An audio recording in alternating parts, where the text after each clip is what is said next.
Përshëndetje miq, në një ditë të re, desha të bëja një hyrje informuese.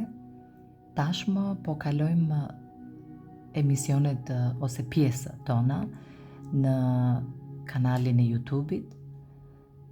Nuk është e sponsorizuar, po thjesht vumre që është më afër jush.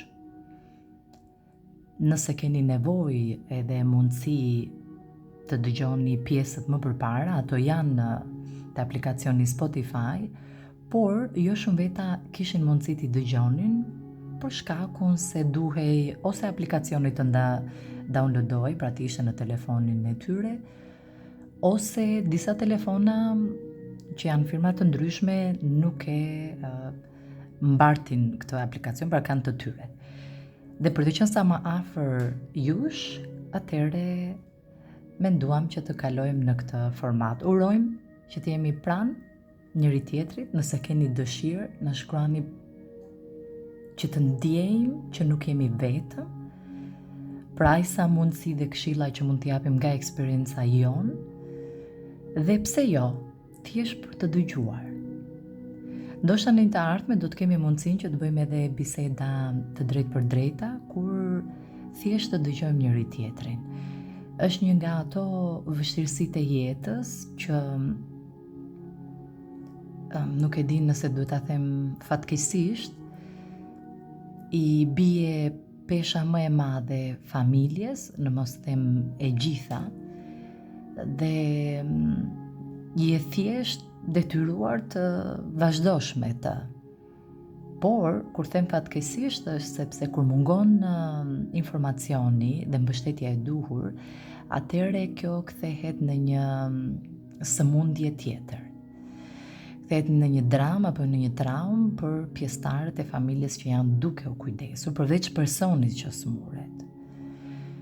Unë e kuptoj që çdo lloj sëmundje tjetër ka anën emocionale që prek gjithë familjen, por kjo nuk prek vetëm anën emocionale. Kjo e shndërron rrënjësisht personin që kujdeset. Dhe një ndër pikat që doja të përmendja në ditën e sotme është pak e dhimbshme, por është kjo që është. Duhet pranuar dhe jetuar me të, nuk e çfarë bën ndryshe. Unë nuk mba thjesht një nën, unë kam humbur një fëmijë. Si t'ja u shpjegoj unë këtë pjesën? E gjithë energjia, emocionet, e përditshmja ime ishte e fokusuar tek ajo. Që do të thotë unë do ngrihesha në mëngjes dhe gjëja e parë do kontrolloja nëse ajo ishte mirë, nëse ajo kishte nevojë për ushqim, nëse ajo ishte veshur ngrohtë. Pastaj do të bëhesha gati dhe do të vazhdoja ritualin, të shkoja në punë dhe të bëja veprime të tjera. Pastaj gjatë gjithë procesit, gjatë ditës, nuk të lini në shqetësime dhe pyetjet në vete që a është mirë, a ka shqetësime të tjera, sepse si sëmundje është shumë dinamike, ndryshon nga momenti në moment, nga dita në ditë, diçka më pak, pra diçka më degraduese. Dhe ti ngrihesh dhe je në një si ato dhurata që ti nuk e di çka ka brenda, po këto dhuratat janë të dhimbshme. Janë të dhimbshme sepse shikon se si njeriu më i dashur degradon, shndrohet në një qenie tjetër që as ti nuk e njeh, as personi nuk të njeh më ty. Përpiqesh të gëzohesh me grimcat e vogla, me ndonjë buzëqeshje, ndonjë lëvizje të caktuar që thova sa mirë e bëri dhe këtë veprim, por ndërkohë dita ditës këto gjëra humbasin dhe rolet fillojnë ndryshojnë. Kthehet në atë fëmijën që ka nevojë për ty në mënyrë të pandërprerë. Dhe trupi im ka qenë në një lloj ngarkese emocionale që çdo ditë ndjeja dhimbjen e saj, vështirësinë e saj, sikletet e saj. Dhe sado që unë duhet të dilja, siç më inkurajon të shoqëria, që duhet të vazhdoja dhe jetën time, unë ju drejtoj një pyetje. Nëse jeni një prind, apo qoftë edhe një person pa detyrime, pa fëmijë, por keni njerëz në familje që i doni shumë. Nëse ai person është i smur dhe juve do të ditni ose të shkoni në një udhëtim,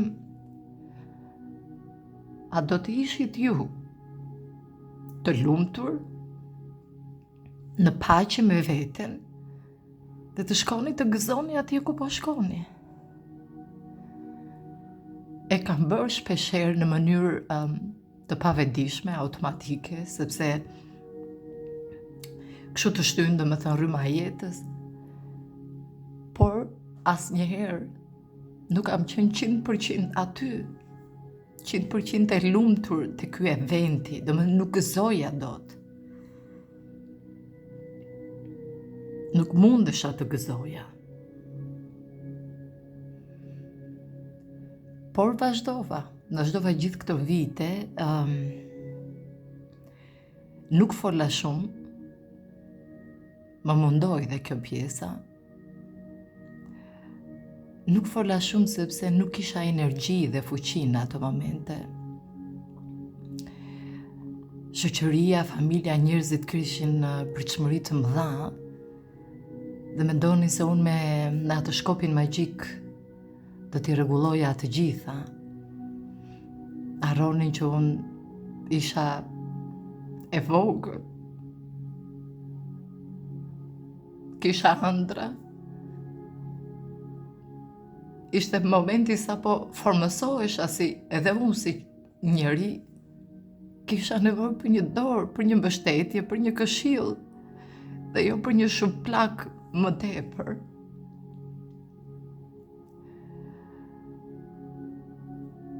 E kuptoj shumë mirë si ndiheni nëse jeni aty dhe po dëgjoni. Kërkoj ndjes nëse në këto momente nuk arrit dot të jem e fortë, por duaj që ta dini që nuk jeni vetëm dhe ka shumë njerëz të tjerë që po e kalojnë, ose janë në fazat e para, ose e kanë kaluar dhe e din se çfarë thellësisht të bën të ndihesh kjo situatë. Dhe sidomos kur ndodh mbrapa tash që nuk është më, ndjen një boshllëk që sado që mund ta mbulosh me të përditshmen tënde, dhe mund ta mbushësh, ta bësh një listë të madhe që mos të ngelet as një minutë bosh. Ai përkushtimi që i kishte dedikuar asajt, ajo qenia ime tërësisht mendonte, ëndërronte, lutej, shpresonte që ajo të kishte një jetë më të mirë, që ajo ato vite t'i kalonte më paqt, më në qetë. Nuk jam pak, janë më shumë se një dekadë dhe e përditshmja ime ishte rrethuar rreth saj. Prandaj e thashte atë shprehje në fillim.